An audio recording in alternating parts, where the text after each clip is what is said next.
ఏమో 4వ మాట నుంచి చదువుకుందాం. అయినను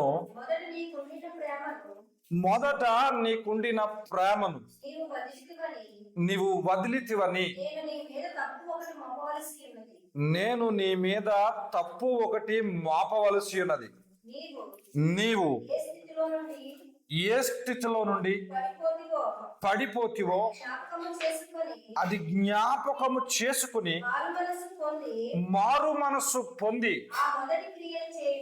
ఆ మొదటి క్రియలు చేయుము. అట్లు చేసి నీవు మారు మనసు పొందితే సరి, లేని ఎడల నేను నీ యొద్దకు వచ్చి నీ దీపస్తంభమును దాని చోటు నుండి తీసివేసేదను. దేవునికి స్తోత్రం. హల్లెలూయా, హల్లెలూయా. ఒక చిన్న ప్రార్థన చేసుకుని దేవుడు మనతో మాట్లాడేలాగు ఒక చిన్న ప్రార్థన చేసుకుందాం. ప్రేమ కలిగిన తండ్రి, నీకు వందనాలు, స్తోత్రాలు. నీ పరిశుద్ధమైన నామాన్ని బట్టి ఇదిగో తండ్రి ప్రభువా, నీ సన్నిధిలో చేరి ఉన్నాం. ఇదిగో తండ్రి, గడిచిన 11 మాసాలు కూడా మమ్మల్ని మీరు రెక్కల చాటున దాచి భద్రపరిచారు. ఈ 12వ మాసంలో మొదటి పునరుద్ధాన ఆరాధన, బల్ల ఆరాధనలో మేమందరూ కూడా పాలు పొందుటకు నీ సహాయం మాకు అనుగ్రహించినందుకు మీకు వందనాలు. ఇదిగో తండ్రి, ఇంతవరకు పాటల్లో, ఆత్మారాధనలో, సాక్ష్యంలో మహిమ పొందిన దేవా, ఇదిగో వాక్యములో నుంచి మాతో మీరు మాట్లాడి అయ్యా ఇదిగో తండ్రి మమ్మల్ని బలపరచమని, ఇదిగో తండ్రి దీనుడు అల్పుడను ఏమాత్రం యోగ్యత లేని వాడు నన్ను పరిపూర్ణంగా మరుగుపరిచి నీ మాట, నీ వాక్యం మాకు తెలియచేపమని యేసునామమున అడుగుచున్నాం తండ్రి, ఆమేన్. దేవునికి స్తోత్రం. హల్లెలూయా. పరిశుద్ధ గ్రంథంలో ఈ మాట ప్రకటన గ్రంథం 2వ అధ్యాయము మొదటి నుంచి మనం చూసినట్లయితే, యోహాను భక్తుడు పద్మాసు దేవులో ఒక భయంకరమైన శ్రమలో ఉన్నప్పుడు ఆయనకు దేవుడిస్తున్న ప్రత్యక్షత, అనగా దేవుడు కొన్ని దర్శనాలను చూపిస్తూ ఉన్నాడు. సంఘాల కొరకు, ఆ యొక్క విశ్వాసుల కొరకు దేవుడు ఒక ప్రత్యక్షతను చూపిస్తూ, ఇదిగో నేనేదైతే చెబుతున్నానో, నీవేదైతే చూస్తున్నావో దాని కొరకు ఆ యొక్క పుస్తకములో రాయమని దేవుని యొక్క ఆత్మ యోహాను ద్వారా ప్రేరేపించబడి ఈ ప్రకటన గ్రంథం అంతటిని కూడా రాయించడం జరిగింది. దేవునికి స్తోత్రం. ఈ ప్రకటన గ్రంథం రాసిన సందర్భము ఆయన ఇంటి దగ్గర ప్రశాంతంగా కూర్చుని ప్రార్థన చేయట్లా. ఏంటండి, ఆయన ఇంటి దగ్గర కూర్చుని ప్రశాంతంగా ప్రార్థన చేయట్లేదు. ఆయన భయంకరమైన శ్రమలో, విషపూరితమైన ఆ జంతువుల మధ్య, ఆ పాముల మధ్య, ఆ భయంకరమైన దీవిలో ఈ ప్రకటన గ్రంథాన్ని భక్తుడైన యోహాను రాస్తూ జరుగుతుంది. దేవునికి స్తోత్రం. హల్లెలూయా, హల్లెలూయా. ఎందుకు ఈ మాటలు దేవుడు తెలియపరుస్తున్నాడు అని అంటే, ఇక్కడ ఒక సంఘాన్ని గురించి, 7 సంఘాల గురించి తెలియపరుస్తూ, సంఘమైన ఒక సంఘం గురించి దేవుడు ఒక మాట తెలియపరుస్తున్నాడు. ఆ సంఘము పేరు ఎఫెస్సు. చెప్పండి, ఏంటి? ఎఫెస్సు సంఘాన్ని గురించి, ఆ సంఘములను విశ్వాసుల గురించి దేవుడు అక్కడ ఈ సందర్భాన్ని రాయిస్తున్నాడట. దేవునికి స్తోత్రం. హల్లెలూయా, హల్లెలూయా. చూడండి, అక్కడ పై వచనాల్లో మనం చూసినట్లయితే 2వ వాక్యము నుంచి, నీ క్రియలను, నీ కష్టమును, నీ సహనమును నేను ఎరుగుదును. నీవు దుష్టులను సహింపలేవనియు అపోస్తులు కాకయే తమ అపోస్తులమని చెప్పుకుని వారిని పరీక్షించి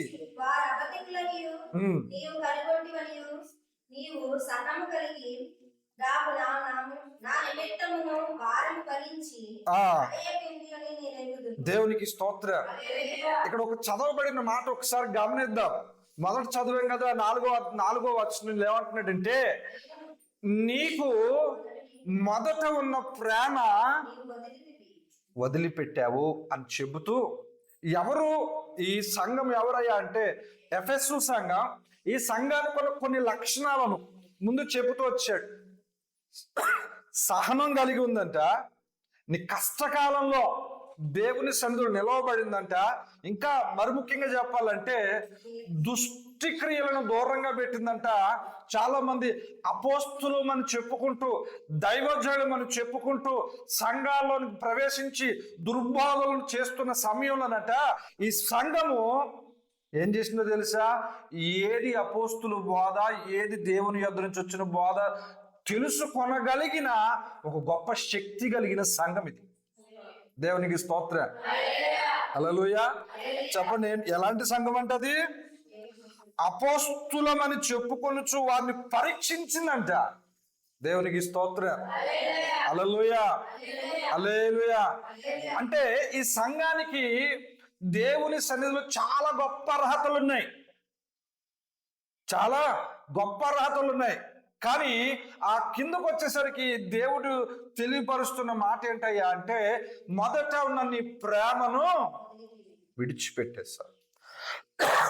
మొదట ఉన్న ప్రేమను విడిచిపెట్టేశావు. చూడండి, పైన సహనం కలిగి ఉందంట, దేవుని సన్నిధిలో నిరంతరం నిలిచిందంట, ఆ యొక్క భారము భరించిందంట, అబద్ధికులను గ్రహించింది, పరీక్షించింది, తెలుసుకుంది, దుష్టులను సహింపలేవని కూడా తెలిసిందంట. ఈ సంఘం ఎలాంటి సంఘం అయ్యా అంటే చాలా విశిష్టత కలిగిన సంఘం, చాలా విశిష్టత కలిగిన విశ్వాసులు.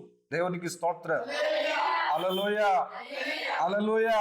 కానీ ఎంత ఖచ్చితంగా ఉన్న ఈ సంఘంలో కూడా దేవుడు చెప్తున్నాడు, నీ మీద నేను ఒక తప్పు మోపవలసి ఉన్నది.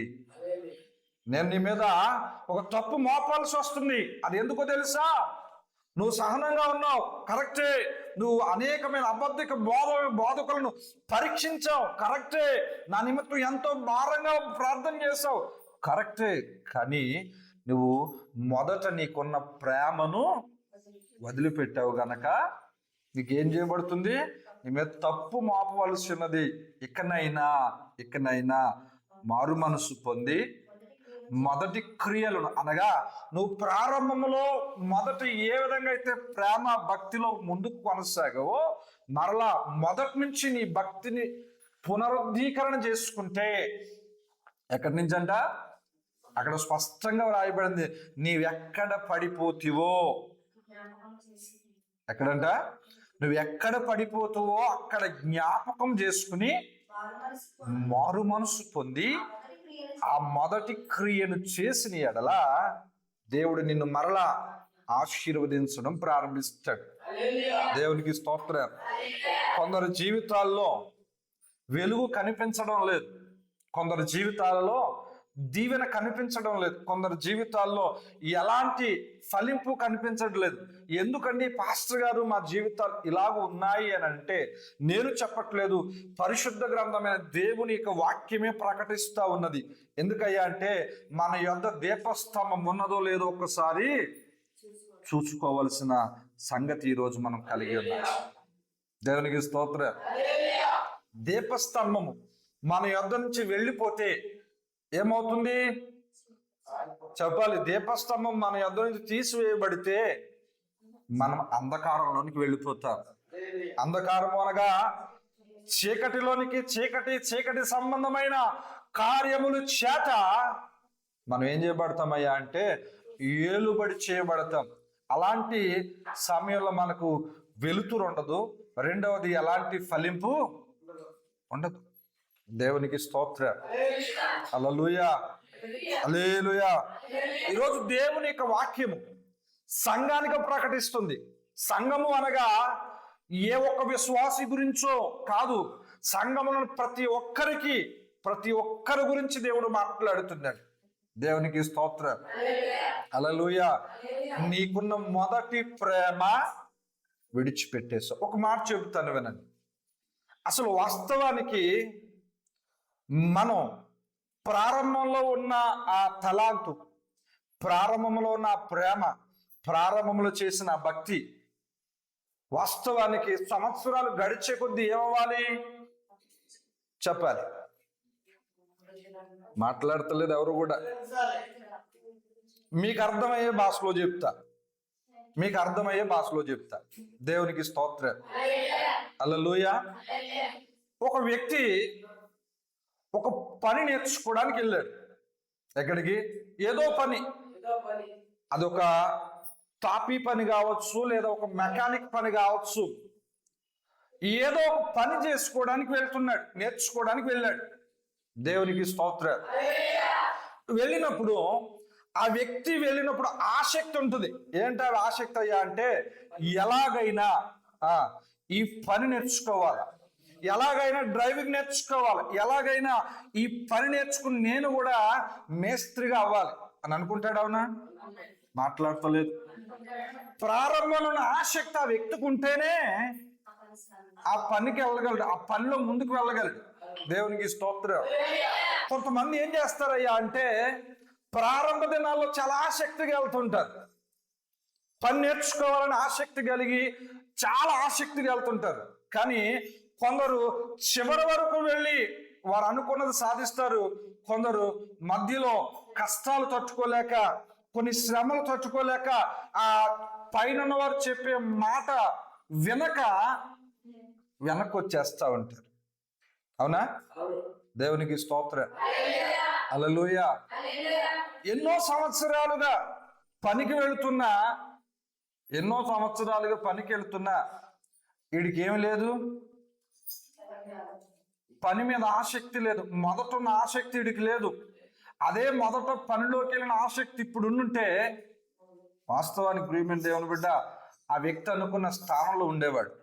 దేవునికి స్తోత్రం. హల్లెలూయా. ఈరోజు నేను అంటాను, మన భక్తి కూడా అలాగే ఉండిపోతుంది, మన ప్రార్థన కూడా అలాగే ఉండిపోతుంది, మనము దేవుని ఎడల కలిగిన ప్రేమ కూడా అలాగే ఉండిపోతుంది. ప్రారంభ దినాల్లో చాలా నిష్టగా, చాలా ఆరాధన చేస్తూ, భక్తి చేస్తూ మనం ఎంతో కష్టపడుతున్నాం. అసలు యాక్చువల్గా మనం సీనియారిటీ పెరిగే కొద్దీ సిన్సియారిటీ రావాలంట. అంటే ఏంటండి సీనియారిటీ అంటే? దాని మీద మనకు ఒక గొప్ప అవగాహన రావాలి. దేవునికి స్తోత్రం. కానీ మనకు వచ్చిన ఆ పాడు అలవాటు ఏంటో తెలియదు. కానీ భక్తిలో సీనియారిటీ పెరిగే కొద్దీ భక్తి మీద అవగాహనే పోతుంది. అసలు వాక్యం అంటే తెలియట్లేదు, వాక్యం ఏ విధంగా పాటించాలో తెలియట్లేదు, వాక్యానుసారంగా జీవించడం అంటే అసలు తెలియట్లేదు. సంఘంలో సీనియారిటీ వచ్చిందంటే నాకు నువ్వు చెప్పేది ఏంటి అంటున్నారు. సంఘంలో కొంచెం ఎక్కువ కాలం ఆ భక్తి చేస్తే ఆ భక్తిని బట్టి నేను సీనియర్ అని చెప్పుకుంటున్నారే. కానీ నేను అంటున్నాను ప్రియమైన దేవుని బిడ్డ, నువ్వు ఎదుగుతూ అనగా నీ సీనియారిటీ పెరుగుతున్న కొద్దీ నీలో ఉన్న ప్రేమ మరింత ఫలించాలి కదా. దేవునికి స్తోత్రం. హల్లెలూయా. నీలో ఉన్న సహనం మరింతగా పెరగాలే తప్ప దాన్ని మనం ఏమాత్రం కూడా కిందకు దించుకునే వారుగా మనం ఉండకూడదు. దేవునికి స్తోత్రం. హల్లెలూయా. హల్లెలూయా. ఒక మెకానిక్ గా నేర్చుకోవడానికి వెళ్ళిన వాడు ముందు లేబర్ పనికి వెళ్తాడు. వాడు ఏం చేస్తాడు? అలా చేస్తూ చేస్తూ చేస్తూ వాడు ఆ పని నేర్చుకుంటాడు. దాని మీద ఏం సంపాదిస్తాడు? పట్టు సంపాదిస్తాడు. అవునా? మరి ఈరోజు నీ భక్తిలో నీకు పట్టుందా? ఈరోజు నీ ప్రార్థన మీద నీకు పట్టుందా? ఈరోజు నువ్వు దేవుని సన్నిధిలో వాక్యం మీద ఒక పట్టు నీకుందా? ఏమండి, ఆదివారం తీస్తున్నాం బైబిల్, శుక్రవారం తీస్తున్నాం బైబిల్, మరలా ఎప్పుడు పాస్టర్ గారు కూటమి పెడితే అప్పుడు తీస్తున్నాం బైబిల్. ఇంక ఈ బైబిల్ ఎక్కడ ఉంటుంది? అరమానలో ఉంటుంది, కబోర్డులోని. మనకి వాక్యం మీద పట్టు ఎక్కడ ఉంటుంది? నేను ఎందుకు చెప్తున్నానంటే ఈ మాట, ప్రియమైన దేవుని బిడ్డ, మన క్రైస్తవ లోకంలో క్రైస్తవ సంఘం గురించే దేవుడి మాట తెలియపరుస్తున్నాడు. అదేదో నామకార్థంగా బ్రతికే వారి గురించి చెప్పట్లేదు. నామకార్థంగా బ్రతికి ఆ యొక్క నాకు నచ్చినట్టుగా జీవిస్తామన్న కొరకు ఈ మాట తెలియపరుస్తలేదు. సహనం కలిగి ఉన్నది, పట్టుదల కలిగి ఉన్నది. ఆ యొక్క ఆ కాలంలో అబద్ధ బోధకులను కూడా గ్రహించగలిగిన సంఘం, భారభరితమైన సంఘం. అయినా ఈ సంఘానికి దేవుడు అంటున్నాడు, ఇన్ని చేసినా నీలో అసలైంది లేదా అంటున్నాడు. ఏం లేదు? ప్రేమ లేదు. నీకు మొదట ఉన్న ప్రేమ ఇప్పుడు లేదు. దేవునికి స్తోత్రం. హల్లెలూయా. హల్లెలూయా. ఈరోజు నేను అంటాను ప్రియమైన దేవుని బిడ్డ, నీ పరిస్థితులు ఎలాగున్నా సరే దేవుని సన్నిధిలో నీ భక్తి అనగా నీ యొక్క ఎక్స్పీరియన్స్ పెరిగే కొద్దీ, కాలం పెరిగే కొద్దీ అది ఇంకా మరింత ఫలించేదిగా ఉండాలి. దేవునికి స్తోత్రం. హల్లెలూయా, హల్లెలూయా. ఎందుకు అంటే నువ్వు ఉన్నతమైన స్థాయికి వెళ్ళాలని, నువ్వు అనుకున్నది నువ్వు పొందుకోవాలి అంటే, నువ్వు అనుకున్నది నెరవేర్చాలి అని అంటే మొదట ఉన్న భక్తి ఇంకా ఏం చేయబడాలట? పెరుగుతూ ఉండాలి. దేవునికి స్తోత్రం. ఒకవేళ లేదు, మనం అక్కడే ఉన్నాం అనుకో, సామెత ఉంది కదా, ఎక్కడేసిన గొంగలి మాట్లాడతలేదు. అంటే దాని అర్థం ఏంటి? వెళ్తున్నారు కానీ ఎలాంటి ఎదుగు బొదుగు లేదు అని అంటారు. అవునా? నేననే మాట కాదు, చాలా మంది అంటున్న మాటలు. దేవునికి స్తోత్రం. హల్లెలూయా. మందిరానికి బైబిల్ పట్టుకు వెళ్తున్నారు కానండి, బైబిల్లో ఉన్న ఒక్క మాట కూడా వాళ్ళు పాటించలేకపోతున్నారండి. దేవునికి స్తోత్రం. హల్లెలూయా, హల్లెలూయా. దేవునికి స్తోత్రం చెప్పండి. హల్లెలూయా. ఈరోజు నేను అంటాను, దేవుని వాక్యము ద్వారా నిజమే నువ్వు ప్రార్థన చేస్తున్నావు, నేను కాదనట్లేదు. ఉపవాసాలు ఉంటున్నావు, నేను కాదనట్లేదు. కానీ వీటన్నిటికంటే ముఖ్యమైనది ప్రేమ నీలో ఉండాలి. ఏముండాలి చెప్పండి? ప్రేమ అనేది మనలో లేకపోతే మన జీవితంలో ముందుకు వెళ్ళలేము. దేవునికి స్తోత్రం. ఎందుకు అని అంటే, ఈ ప్రేమ మనలో ఉంటే క్షమించగలుగుతాం. ఈ ప్రేమ మనలో ఉంటే ఆ యొక్క ఫలింపును చూడగలుగుతాం. ఈ ప్రేమ అనేది మన జీవితంలో ఉంటే దేవుని సన్నిధిలో ఒక ఆశీర్వాదకరంగా వెళ్ళగలుగుతాం. దేవునికి స్తోత్రం. బైబిల్ గ్రంథంలో ప్రేమ గురించి ఎన్నో విషయాలు తెలియపరిచాడు. భక్తుడు రాస్తూ అంటాడు, ప్రేమ దోషములను ఏం చేస్తుందట చెప్పండి? కప్పుతుంది. అంటే ఒక తల్లి తన బిడ్డ చేసిన తప్పిదాన్ని ఏం చేస్తుంది చెప్పండి? దేవునికి స్తోత్రం. హల్లెలూయా. ఒక తండ్రి తన బిడ్డలను మందలించినప్పుడు తల్లి ఏం చేస్తుందంటే, తన చెంగు చోటును తీసుకొచ్చి తన ప్రేమతో ఏం చేస్తుంది చెప్పాలి. మీకు అన్ని కొత్తగా చెప్తున్నట్టుంది, వాళ్ళ నుంచి నేర్చుకున్నట్టుంది మనకి. దేవునికి స్తోత్రం. కప్పుతుంది అంటే ఒకవేళ తెలుసో తెలియకో చేసిన తప్పు క్షమిస్తుంది. ఆ యొక్క తప్పిదాన్ని ఏం చేస్తున్నాయి అంటే కప్పుకుని బయట పెట్టదు. దేవునికి స్తోత్రం. తెలుసో తెలియకో చేసిన తప్పుని తన గుండెల్లోనే దాచుకుంటుంది. దేవునికి స్తోత్రం. దేవునికి స్తోత్రం చెప్పండి. ఈరోజు మనం కూడా చాలా మంది ఏం చేస్తామంటే, ఇతరుల తప్పులను ఎందుకు బయట పెడతామంటే వాళ్ళ మీద మనకు ప్రేమ లేక, ఎదటోళ్ళ యొక్క బలహీనతలు, ఎదటోళ్ళ యొక్క ఆ తప్పులను ఎందుకు బయట పెడుతున్నాం అని అంటే వాళ్ళ మీద మనకేమి లేక, ప్రేమ లేక. దేవునికి స్తోత్రం చెప్పండి. ఈరోజు నేను అంటాను, అదే ప్రేమ మొదట నువ్వు ఆ వ్యక్తితో ఉన్నప్పుడు ఆ బలహీనతలు నువ్వు చూడలేదు. ఆ బలహీనతలు అప్పుడు ఉన్నాయి, ఆ వ్యక్తి దగ్గర ఉన్నాయి, ఆ వ్యక్తిలో ఉన్నాయి. కానీ అప్పుడు నీకున్న ప్రేమ ఇప్పుడు లేకపోవడం వల్ల ఆ బలహీనతలు ఏమవుతున్నాయి? పైకి కనబడుతున్నాయి. దేవునికి స్తోత్రం. ఈరోజు నేను ఎందుకు ఈ మాట తెలియపరుస్తున్నానంటే, మనకు దేవుని సన్నిధిలో మనం ఏదైతే ప్రేమను కలిగి ఉండేవారమో ఆ అనుభవం ఈరోజు మన జీవితంలో లేక దీపస్తంభం అనేది ప్రక్కన పెట్టబడిందేమో అని దేవుడు హెచ్చరిస్తూ ఉన్నాడు. దేవునికి స్తోత్రం చెప్తాను. హల్లెలూయా. నేను చాలాసార్లు ఆలోచన చేశాను, ఎందులోనైనా సీనియారిటీ పెరిగే కొద్దీ ఆ వర్క్ మీద ఏమొస్తుంది? అవగాహన, పట్టుదల, గ్రిప్ అనేది సంపాదిస్తాడు. అవునా? మరి మనం భక్తి సంవత్సరాలు గడిచే కొద్దీ మన భక్తి మీద ఎందుకు సంపాదించలేకపోతున్నాం? అమ్మా, ఇక్కడ రాయబడింది సంఘము కొరకు అనగా విశ్వాసులు ఏది దుర్బోధో ఏది అపోస్తుల బోధో తెలుసుకొనగలిగే అభిషేకం కలిగి ఉన్నారు వారు. దేవునికి స్తోత్రం. ఎందుకు ఎలా కలిగిందయ్యా అంటే వారు భక్తిలో ఒక స్థాయి నుంచి ఒక మెట్టు నుంచి ఒక మెట్టుకు ఒక మెట్టు నుంచి ఒక మెట్టుకు ఎక్కుతూ వారు ఏం సంపాదించారయ్యా అంటే పరీక్షలో కూడా వారు పరీక్షించగలిగే నైపుణ్యత కలిగి ఉన్నారు. దేవునికి స్తోత్రం. ఈరోజు చాలా మంది ఎవరు ఏది చెప్పినా అది నమ్మేస్తున్నారు. ఎవరు ఏది చెప్పినా దాన్ని నమ్మేస్తా ఉన్నారు. దేవునికి స్తోత్రం. నేను అంటాను, నువ్వు పరీక్షించగలిగే అనుభవంలో నువ్వు వెళ్ళాలి, తెలుసుకొనగలిగే అనుభవంలో నువ్వు వెళ్ళాలి. దేవునికి స్తోత్రం. హల్లెలూయా. ఈరోజు వాక్యంలో నుంచి దేవుడు మాట్లాడుతున్నాడు. వీటన్నిటికీ ప్రధానమైనది ఒకటి ఉంది.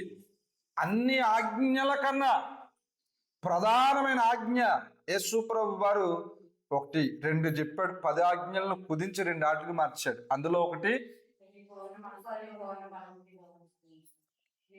నిన్ను వలె నీ పొరుగు వారిని ప్రేమించమన్నాడు. దేవునికి స్తోత్రం. ఇప్పుడు నన్ను వలె నా పొరుగు వారిని ప్రేమించమన్నప్పుడు మనం చేస్తున్నామా లేదా? నేను ఒక మాట చెప్తాను వినండి. ఇంట్లో ఒక 5 అక్కజళ్ళు ఉన్నారు. ఎంతమంది చెప్పండి? పోనీ 5 కాకపోతే 6 అనుకోండి. మళ్ళీ పాస్టర్ గారు మీ గురించి చెప్తున్నారా అనుకుంటారేమో, ఉదాహరణ చెప్తున్నా. దేవునికి స్తోత్రం. వారు ఆ కుటుంబంలో అక్కజళ్ళు కావచ్చు, అన్నదమ్ములు కావచ్చు, కుటుంబంలో అందరూ కలిసే పెరిగారు. అమ్మా, అందరూ కలిసే పెరిగారు. కానీ వారు ఎదుగుతూ ఉండగా ఎవరికి వారు వివాహాలు అయినాయి. ఇప్పుడు వారిలో ఏం లేదయ్యా అంటే ప్రేమ లేదు. ఎందుకు అని అంటే ఒక మాట చెప్తానండి. వారికి ముందున్న అండర్స్టాండింగ్ ఇప్పుడు లేదు. ఎందుకో చెప్పనా? మా అక్కో తమ్ముడో లేకపోతే అన్నయ్యో చెల్లి మీద ఉన్న అప్పుడు నా నమ్మకం పెళ్ళయిన తర్వాత వీళ్ళకి మీద. దేవునికి స్తోత్రం. ఏమొచ్చేసిందంట? స్వార్థం. ఒక మాటలో చెప్పాలంటే ప్రియమైన దేవుని బిడ్డ, ఎంత రక్త సంబంధి అయినా సరే ఈ మధ్యకాలంలో ఏం చేస్తున్నారు తెలుసా? తనకంటే ఒక ఉన్నతమైన స్థితిలో ఉండే వారలేకపోతున్నారు. తనకంటే ఒక ఉన్నతమైన స్థితిలో ఉంటే వారవలేకపోతున్నారు. మరి ఎందుకు అంటే, నేను ఎందుకు చెప్తున్నానంటే, ఇదే కుటుంబము 5 కలిసో 6 కలిసో చిన్నప్పుడు లేదా ఆ పెరిగిన ఆ ప్రేమ తన కుటుంబంలో ఒకరు పైకి వస్తూ ఉంటే, తన కుటుంబంలో ఒకరు అభివృద్ధి పొందుతూ ఉంటే, మరి ఈ నలుగురు ఎందుకు చూడలేకపోతున్నారు అంటే, మొదట వారికి ఉన్న అనుభవం వీళ్ళు ఇప్పుడు లేకే. అలాగూ ఉన్న కుటుంబాలు వర్ధిల్లబడుతున్నాయి, అలాగూ ఉన్న కుటుంబాలు దీవించబడుతున్నాయి, అలాగున్న కుటుంబాలు ఐక్యమత్యముగా ఏదైనా సరే సాధించగలుగుతున్నారు. దేవునికి స్తోత్రం. హల్లెలూయా. అలాగూ ఉన్న ఆ కుటుంబాలు దీవెనకరంగా మార్చబడుతున్నారు. దేవునికి స్తోత్రం. హల్లెలూయా. ఈరోజు నేను అంటాను, నీ ప్రేమ మొదట ఉన్న ఆ అనుభవం కలిగి ఉండాల. దేవునికి స్తోత్రం. హల్లెలూయా. ఒక మాట చెప్పనా? కొంచెం లోతుగా వెళ్ళేటట్టయితే కుటుంబ జీవితంలో భార్య భర్తల మధ్య కూడా మొదటున్న ప్రేమ లేదు.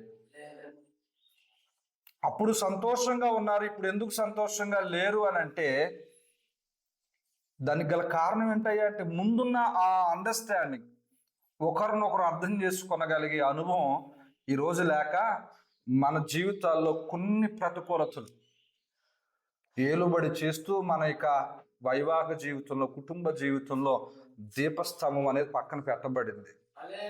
ఇక వెలుగు అనేది కనిపించట్లేదు. దేవునికి స్తోత్రం. హల్లెలూయా. నేను ఎందుకు చెప్తున్నానంటే, ఈ ప్రేమ అనేది చాలా ప్రధానమైంది.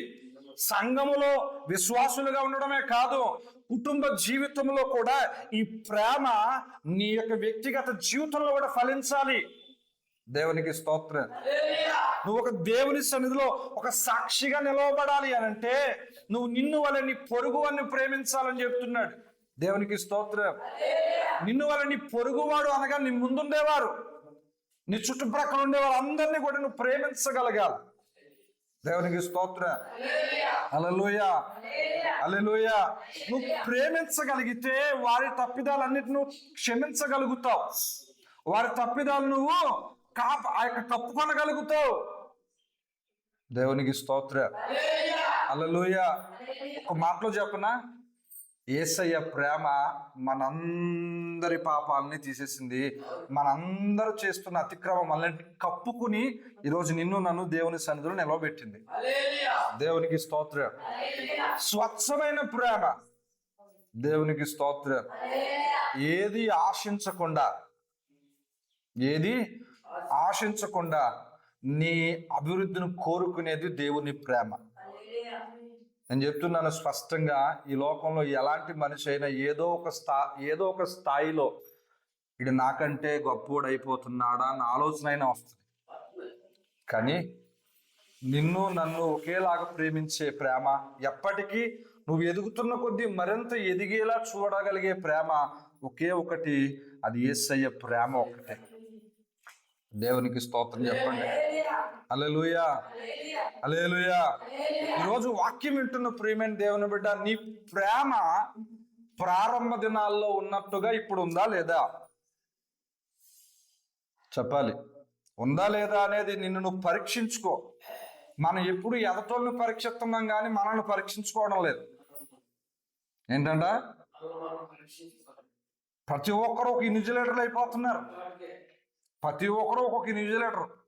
ఆడి జీవితంలో జరిగిందిరా అని చెప్పి ఆడ తప్పులను ఎత్తు పెడుతున్నారు, కానీ నీ తప్పులను ఎత్తు పెట్టేవాడు నీ పక్కన ఉన్నాడని నువ్వు గ్రహించలేవట్లేదు.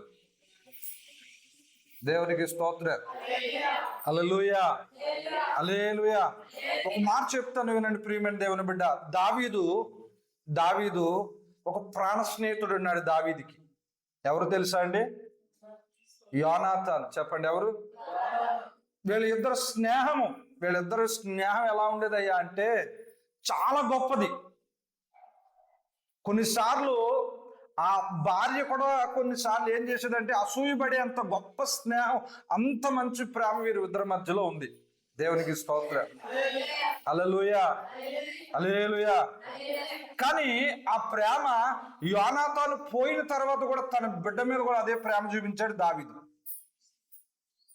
ఎవరు చెప్పండి? మొదటి యోనాతాను మీద ఎలాంటి ప్రేమ ఉన్నదో అదే ప్రేమ యోనాతాను చనిపోయిన తరువాత యోనాతానుకు పుట్టిన ఆ యొక్క యోనాతాను గర్భమును జన్మించిన ఒక వికలాంగు కుమారుడి మీద కూడా అదే ప్రేమ చూపించి తన బల్ల దగ్గర పాలు పొందేటట్టుగా అంతే ప్రేమ చూపించాడు. దేవునికి స్తోత్రం. ఈరోజు నేను అంటాను, ఈరోజు అలాంటి ప్రేమ మనం కలిగి ఉండాలి. దేవునికి స్తోత్రం. ఈరోజు అలాంటి ప్రేమ మనం చూపించగలగాల. మనుషులు ఉన్నప్పుడు ఒక విధంగా, కొంతమంది మనుషులు ఉన్నారనుకోండి, ఆ ప్రేమ ఎంత పొంగిపోతుందంటే, అమ్మ బాబా ఈ వ్యక్తి నన్ను ప్రేమించినట్టుగా నా ఇంట్లో వాళ్ళే నన్ను ప్రేమించరు అన్నట్టుగా అనుకుంటుంటారు. కానీ మనం బయటకు వెళ్ళిన తర్వాత ఇలా అసలు రూపం అంతా బయటపడుతుంది. మనిషి ఉంటే ఒక ప్రేమ, మనిషి ముందు కనబడితే ఒకలాగా, కానీ మనిషి ఉన్నా లేకపోయినా ఒకేలాగా మనం దేవుని సన్నిధిలో ప్రేమించగలగాల, భక్తి చేయగలగాల, అదే విధంగా మనం నడుచుకొనగలగాల. అసలు దావీదుకు ప్రాణ స్నేహితుడు యోనాతాను లేడు కదా, పట్టించుకోకపోతే గొడవ లేకపోయే. కానీ ఏం చేశాడు? వెతికి మరి, అమ్మా ఆ యోనాతాను కుమారుడేమి దావీదుకు దగ్గరలో లేడు, వెతికి మరి తన మందిరాన్ని తీసుకొచ్చి యోనాతాను కుమారుడికి, ఇదిగో నా స్నేహితుడిని యోనాతానుకి ఏ విధమైన గౌరవము ప్రేమను చూపించేవారమో ఈరోజు అదే ప్రేమ, అదే ఆధిక్యత ఈ యొక్క బ్రతుకు దినములన్నీ అదే విధంగా చూడాలి అని చెప్పి ఆజ్ఞ ఇచ్చి తాను కూడా అలాగే చూసుకున్నాడు. దేవునికి స్తోత్రం చెప్పండి. హల్లెలూయా. ఈరోజు నేను అంటాను ప్రియమైన దేవుని బిడ్డ, అందుకనే దావీదు ఏం చేయబడ్డాడంటే వర్ధిల్లింపబడ్డాడు. ఒక మాటలో చెప్పాలంటే ఆ యొక్క సమూయేలు గ్రంథంలో దావీదు కుటుంబం అంతకంతకు వర్ధిల్లబడిందంట, సౌలు కుటుంబం అంతకంతకు నీరసిల్లబడింది. ఎందుకు నీరసిల్లబడింది అంటే దావీదు ఎదుగుదల చూడలేకపోయాడు. ఇందాక చెప్పాను కదా, మొదట ప్రోత్సహించిన వాడు ఎవడు? మొదట దావీదును ప్రోత్సహించింది ఎవరంటే సౌలే. కానీ తరువాత దేవుడు యొక్క కార్యాలు దావీదు జీవితంలో జరుగుతున్న కొద్దీ సౌలులో ఏం పుట్టిందంట? అసూయ పుట్టింది, స్వార్థం పుట్టింది, ద్వేషం పుట్టింది. దేవునికి స్తోత్రం. హల్లెలూయా, హల్లెలూయా. దేవునికి స్తోత్రం, హల్లెలూయా. ఒక మాట చెప్తాను వినండి.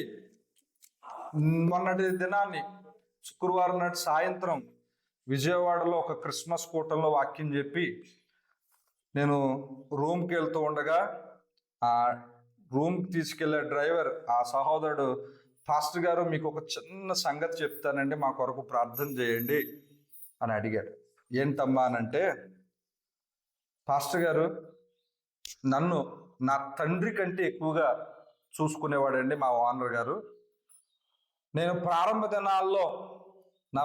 దినాల్లో నా తండ్రి చనిపోయిన తర్వాత నా తల్లి పనికి మా ఓనర్ గారి దగ్గర పెట్టింది. నేను పని చేసుకునేవాడిని, నేర్చుకునేవాడిని. మా ఓనర్ గారు కూడా నన్ను తన కుమారుడితో ఎంతగా అయితే ఉంటాడు నాతో అలాగ ఉండేవాడు. నన్ను అంతగానే ప్రోత్సహించాడు. కానీ ఈరోజు ఆ ప్రేమ లేదండి. ఎందుకో తెలుసా అయ్యగారు? నా ఓనర్ గారికి నేను తండ్రిగా భావించే నా యజమాని ఈరోజు నా మీద కోపంతో, ద్వేషంతో ఉన్నాడు. ఎందుకో తెలుసా అండి అయ్యగారు? నేను పని చేస్తున్నప్పుడు నా అభివృద్ధి కొంచెం ఈరోజు మా యజమానిని దాటి పేరు పొందడాన్ని బట్టి అంట ఆ వ్యక్తిని ఆ యజమానిగా, తండ్రిగా భావించిన ఆ బిడ్డ మీద ఇప్పటికీ ఎన్నో లేనిపోని మాటల చేత ఆ వ్యక్తిని ఎన్నో మాటలు అంటున్నాడంటే. ఉదాహరణకి ఆ వ్యక్తి మెకానిక్ పని నేర్చుకున్నాడు.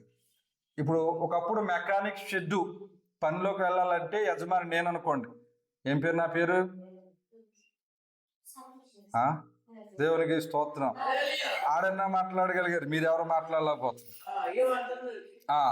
సతీష్. ఒకప్పుడు సతీష్ గారు షెడ్డు అనేవారు. ఏమనేవారు? దేవునికి స్తోత్రం. ఒకప్పుడు సతీష్ గారు వర్క్ షాప్ షెడ్ అనేవారు. నేను ఒకరిని ఆదరించాను, చేరదీశాను. ఇప్పుడు వాడి నైపుణ్యత పెరిగింది, నాకంటే ఎక్కువ నేర్చుకోగలిగాడు. ఎందుకంటే నాకంటే వెనకాల వచ్చిన జనరేషన్ ఎలా ఉంటుంది? కొంచెం స్పీడ్గా ఉంటుంది కదా, టెక్నాలజీ పెరిగింది కదా. ఇప్పుడు పని అనేది వాడు ఇంకా కొంచెం ఎక్కువ నేర్చుకున్నాడు. ఒకవేళ నాకు రెంచులు తిప్పడమే వచ్చు, కానీ ఆడి సిస్టంలో కూడా చూడడం నాకు వచ్చింది. ఇప్పుడు నా పేరు తగ్గుతుంది, ఆడి పేరు పెరుగుతుంది. ఇప్పుడు ఏమంటున్నారయ్యా అంటే, పలానా కిరణ్ గారు బాగా చేస్తాడు రా రిపేరింగ్ అంటున్నాడు. షెడ్ ఎవరిది? సతీష్ గారు. కానీ పేరు ఎవరిది వస్తుంది? ఇప్పుడు నేనేం చేస్తున్నానంటే, నా స్థానంలో ఉండి నా పేరును కింద పడిపోయి ఇప్పుడు ఆడి పేరు ఎరుగుతుంది కనుక నేను ఆడి మీద ఏం చేస్తున్నాను? ఇప్పుడు అదే పరిస్థితిలో ఉన్నాడు. ఏం చేయమంటారు పాస్టర్ గారు అని అన్నాడు. ఒకటేనమ్మా, దేవుడు ప్రేమించమన్నాడు. నువ్వు ఆయన మీద ప్రేమ ఉంది కదా, నీకు తండ్రిగా భావిస్తున్నావు కదా, వాటన్నిటినీ నీ ప్రేమ కప్పగలిగితే ఏదో ఒక రోజు ఆ వ్యక్తి నీ గురించి తెలుసుకోనగలుగుతాడు. నిజమే, తండ్రిగా నువ్వు భావించగలుగుతున్నావు కదా, ఆ ప్రేమ అతని యొక్క మిస్టేక్స్ ని కప్పగలిగితే రేపటిదని ఏదో ఒక రోజు నీ విలువ తెలుస్తుంది, తప్పకుండా నేను అర్థం చేసుకోగలుగుతాడు. అప్పుడు మీరు సంతోషంగా ఉండగలుగుతారమ్మా. ప్రార్థన చేద్దాం అని చెప్పాను. దేవునికి స్తోత్రం. ఎందుకు ఈ మాట చెప్తున్నానంటే, ఒకప్పుడు ఉన్నతంగా, ఒకప్పుడు ఎంతో ప్రేమగా ఉండే విడిపోయాము అనంటే, లేదా ద్వేషాలు వచ్చాయి అనంటే, ఒకరు అభివృద్ధి పొందడం, ఒకరు అక్కడే ఉండిపోవడం. ఒకరు అభివృద్ధి పొందడం, ఒకరు అక్కడే ఉండిపోవడం బట్టి వస్తుంది. దేవునికి స్తోత్రం. కానీ మాట పడుతున్నావేమో, దేవుడు చెబుతున్నాడు, నీకు దేవుని ఎడల దేవుని సన్నిధిలో కలిగిన ప్రేమ ఏదైతే ఉన్నదో దాన్ని నువ్వు ఎప్పుడు విడిచిపెట్టద్దు. నువ్వు అదే కనబరుస్తూ ఉండు.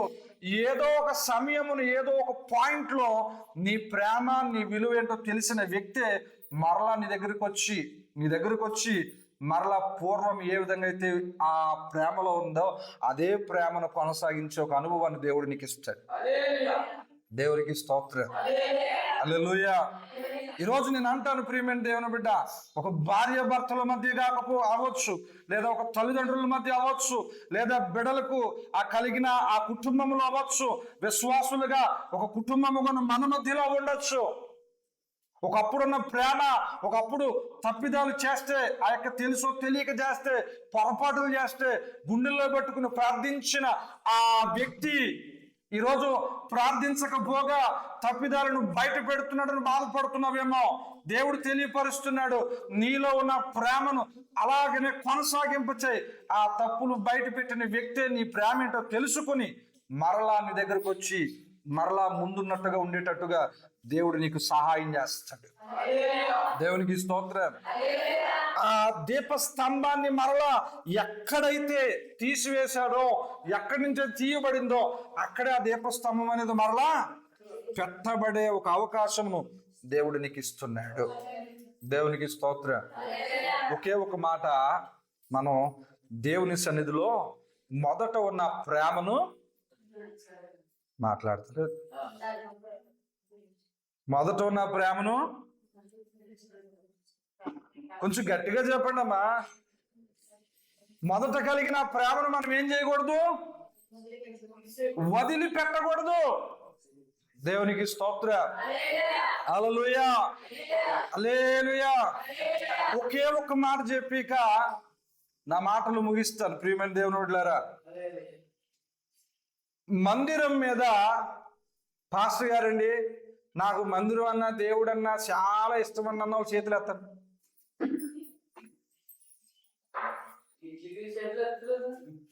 దేవునికి స్తోత్రం. హల్లెలూయా. ఎందుకు చెప్తున్నానంటే, ప్రారంభంలో ఉన్న ఆ ఆసక్తి రోజు నీలో ఉందో లేదో ఒకసారి పరీక్షించుకోమని అడగడానికే చెప్తున్నాను. మీదేదో నేను తీసుకోవడానికి కాదు, నా దగ్గర కూడా ఏమీ లేదు ఇవ్వడానికి కూడా. దేవునికి స్తోత్రం. హల్లెలూయా. చెప్పండి, నేను ఒకటే ఒక ప్రశ్న అడుగుతాను. ప్రారంభంలో దేవుని ప్రేమ తెలుసుకున్న నాటిని నువ్వే ఆసక్తి అయితే కలిగి ఉన్నావో, మందిరం పట్ల, దేవుని వాక్యం పట్ల, ప్రార్థన పట్ల, ఈరోజు అదే ఆసక్తి ప్రేమను కలిగి ఉన్నావా? ఒకే ఒక ప్రశ్న. ఆ ప్రశ్న అనేది నువ్వు నీ హృదయానికి వేసుకుని దానికి జవాబు నువ్వు చెప్పకొనగలిగితే నేను అంటాను, నీ జీవితంలో మరలా దీపస్తంభము వెలిగించబడడానికి ప్రభు కార్యం జరిగిస్తున్నాడు. హల్లెలూయా, హల్లెలూయా, హల్లెలూయా. ఈరోజు నేను ఒకటే మాట చెబుతాను, ప్రియమైన దేవుని బిడ్డ, ప్రేమ అనేది మనలో చల్లారిపోకూడదు. ఏం చేయకూడదు? చల్లారిపోకూడదు. దేవునికి స్తోత్రం. ఒకే ఒక్క మాట చెప్తానన్నాను కదా, యోసేపు ఆ ఐగుప్తు దేశంలో ఉన్నాడు. తన అన్నల మీద ప్రేమ చల్లారిపోయిందా? తన అన్నల మీద పగైనా పట్టాడా? దేవునికి స్తోత్రం. హల్లెలూయా. రాళ్లతో కొట్టాలనుకున్నారు, రాళ్లతో చంపాలనుకున్నారు. ఏమనుకున్నారు? రాళ్లతో చంపాలనుకున్నారు కొట్టి. కానీ అదే అన్నల మీద తన ప్రేమను కనబరిచాడు. ఏ రోజు కూడా అన్నయ్య అక్కడ అంటున్నాడు, ఇదిగో మీరు నా పట్ల చేసింది ఏమి నాకు జ్ఞాపకం లేదు. ఎందుకో తెలుసా? దేవుడు ఈ స్థితిలో నన్ను పెట్టాలనుకున్నాడు. మీకు అక్కడ ఇంకొక మంచి మాట ఏంటో తెలుసా? మిమ్మల్ని ఆదుకోవడానికి, అనగా మీ స్థితిని గమనించే నన్ను ఇక్కడ దేవుడు తీసుకొచ్చాడు అన్నాడే, కానీ మీ పరిస్థితి ఎలాగ వస్తుంది, మీరు ఎలాగ చేస్తారు, నా కాళ్ళ కిందకు వస్తారా అని అనలేదు. తెలుసా? ఇలాంటి పరిస్థితి వస్తుందనే దేవుడు మీకంటే ముందుగా నన్ను ఇక్కడికి పంపించాడు అన్నాడే తప్ప ద్వేషము, కోపం. ఇంకా మంచి మాట ఏంటో తెలుసా? తన అన్నలట మోకరిల్లితే చూడలేక లోనకెళ్ళి ఏడ్చి అంట, ఐగుప్తులు ఎవరైనా చూస్తే మరలా బాధపడతారని చెప్పి లోనకెళ్ళి ఏడ్చి ఏడ్చి ఏడ్చి మొహం కడుక్కుని వచ్చి మళ్ళీ ఏమీ తెలియనట్టుగా, ఎలా అంట, ఏమీ తెలియనట్టుగా వచ్చి వాళ్ళని మామూలు వ్యక్తులుగా మాట్లాడి వారిని ప్రేమించాడు. ఎంతగా ప్రేమించాడు చూడండి. నేను ఒకటే అడుగుతాను, ఒక్క మాట అంటేనే మనం తట్టుకోలేకపోతున్నామే, ఎక్కడో తెలియకుండా అంటేనే మనం సహించలేకపోతున్నాం. కళ్ళ మధ్యలో ఇంతంత రాళ్ళు ఎట్టుకుని ఆడు గోతులో ఉన్నాడు, ఈ 10 మంది ఏం చేస్తున్నారు, రాళ్ళు ఎట్టుకుని ఉన్నారు, కళ్ళారా చూస్తున్నాడు. ఎవరండి క్షమించగలిగేవాడు? ఎవరండి ప్రేమించగలిగేవాడు? యోసేపు అనగా క్రీస్తుకు మాదిరి బ్రతికినవాడు. దేవునికి స్తోత్రం. ఆయన ప్రేమించాడు. అన్నా మీరు బాధపడకండి, ఇలాంటి పరిస్థితి ఒకటి వస్తుందనే దేవుడు ముందుగా నన్ను ఇక్కడికి పంపించాడంతే. ఆ రోజు మీరు బండలు ఎత్తకపోతే నేను ఇక్కడికి వచ్చేవాడిని కాదు. ఆ రోజు నన్ను మీరు అమ్మివేయకపోతే ఇక్కడికి ఈ స్థితికి వచ్చేవాడిని కాదయ్యా. మీరేం బాధపడద్దు, భయపడద్దు. ఇదిగో ఐగుప్తు దేశంలో ఈరోజు నేను ఒక రాజుగా ఉన్నాను. మీరు ఏ విధమైన ప్రతికూల పరిస్థితులు మీరు అనుభవించరు. నేను ఏది తింటున్నానో మీరు అదే తినేటట్టుగా నేను మీకు తోడున్నానయ్యా అని చెప్పి అన్నల్ని హత్తుకున్నాడట. హత్తుకున్నాడా లేదా చెప్పండి? అన్నల్ని హత్తుకున్నాడు. పొరపాటున యాకోబు కూడా మిస్అండర్స్టాండింగ్ చేసుకున్నాడు యోసేపును. ఒక్కొక్కసారి కన్న తల్లిదండ్రులు కూడా మనల్ని అర్థం చేసుకోకపోవచ్చు అక్కడున్న పరిస్థితులను బట్టి. అమ్మా ఏదో వాళ్ళేదో నీ మీద ప్రేమ లేదనో లేకపోతే మరొకటనో కాదు, కానీ అక్కడున్న సిచ్యువేషన్ బట్టి కొన్నిసార్లు కన్న తల్లిదండ్రులు మనల్ని ఏం చేసుకోవచ్చు, అపార్థం చేసుకోవచ్చు. కానీ ఏదో ఒక రోజు నీకంటూ ఒక సమయం దేవుడు ఇస్తాడు. ఆ సమయాన్ని వారు తెలుసుకుంటారు. మరలా దేవుడు యాకోబును అదేవిధంగా యోసేపును హత్తుకున్నాడో అదే రీతిగా దేవుడు నీ జీవితంలో కూడా అద్భుతాన్ని ఈ 2026 చేయబోతున్నాడు. దేవునికి స్తోత్రం. 2026లో దేవుడు ఖచ్చితంగా చేయబోతున్నాడు. ఆ విషయాన్ని గ్రహించి ఇంతవరకు ఉన్నావుగా, ఇంతవరకు సహనంగా ఉన్నావుగా, ఇంతవరకు ప్రేమించావుగా, ఇదే ప్రేమను కొనసాగించు. దేవుడు అద్భుతం ఏంటో వారి జీవితాల్లో నిన్ను బట్టి వారు పొందుకునేటట్టుగా దేవుడు చేస్తాడు. దేవునికి స్తోత్రం చెప్పండి. హల్లెలూయా, హల్లెలూయా. ఈ మాటలు యోహాను భక్తుడు సాధారణమైన సంఘానికైతే రాయట్లేదు. ఎఫెసు సంఘం అనగా ఎంతో గొప్పది, ఎన్నో గుణగణాలు కలిగినది. కానీ అలాంటి వారిలోనే ఏముందంట, ఒక లోపం ఉంది. ఈరోజు మనం అనుకుంటున్నాం నా జీవితంలో ఎలాంటి లోపం లేదు, నా జీవితంలో నా జీవితానికి ఎలాంటిది కూడా లేదు అని మనం అనుకుంటున్నాం. కానీ ఈరోజు వాక్యం తెలియపరుస్తుంది, ఎక్కడో లోటు మన జీవితంలో ఉందేమో ఒకసారి తెలుసుకోండి. దేవునికి స్తోత్రం. హల్లెలూయా, హల్లెలూయా. నేను ఒక మాట చెప్తాను, ఎవరు ఏమనుకున్నా, నువ్వు ఒకవేళ అనుకోకుండా ఎన్నో ప్రతికూలమైన సందర్భాలు ఎదురైనా సరే ఒకటే మాట చెప్తాను, నువ్వు పడ్డవాడు ఎప్పుడు చెడ్డవాడు కాదు. పడ్డవాడివి ఎప్పుడు చెడ్డవాడు కాదు.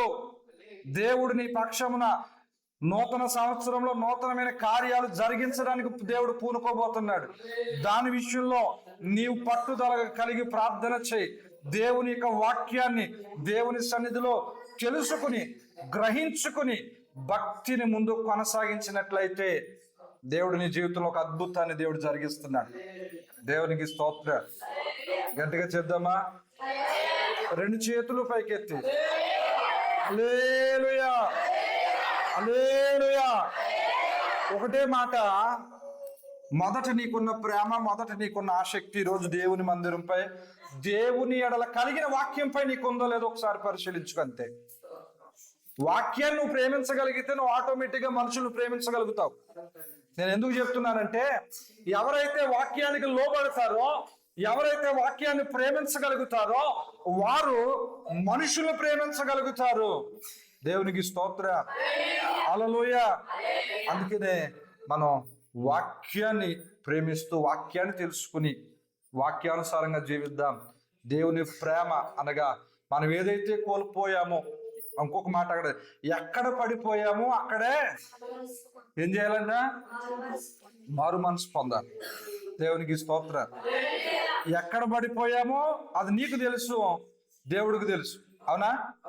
చెప్పాలి. ఎక్కడ పడిపోయామో నీకు తెలుసు, దేవుడికి తెలుసు. గనక పడిపోయిన చోట నుంచే మనం ఏం చేయాలా? మరలా ప్రారంభించాలి. దేవునికి స్తోత్రం.